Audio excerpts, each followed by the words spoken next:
अगर पढ़ा हुआ याद नहीं रहता तो कमी तुम्हारी बुद्धि में नहीं, तुम्हारी एकाग्रता और चरित्र में है।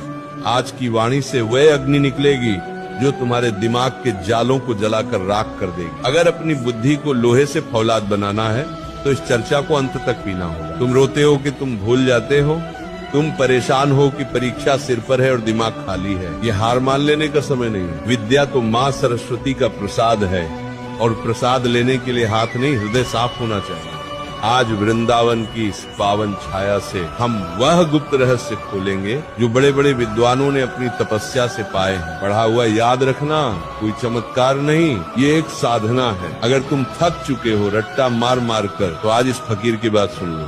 तुम्हारी बुद्धि का द्वार खुल जाएगा और ज्ञान तुम्हारे भीतर ठहरने लगेगा। तू कहता है कि याद नहीं रहता, मैं कहता हूँ तुझे सब याद रहता है। तुझे वो पिक्चर की कहानी याद है जो तूने 3 साल पहले देखी थी। तुझे वह गाली याद है जो किसी ने बचपन में दी थी। तुझे वह अपमान याद है जो किसी ने भीड़ में किया था।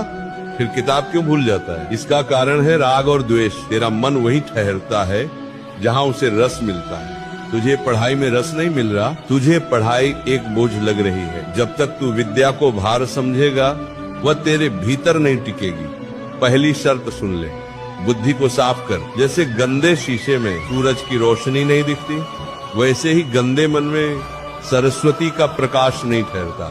दिन भर मोबाइल पर जो गंद देख रहा है, जो व्यर्थ की चर्चाएं कर रहा है, वह तेरे दिमाग की मेमोरी खा रही है। उन्हें डिलीट कर, तभी नया और कीमती ज्ञान वहाँ टिकेगा।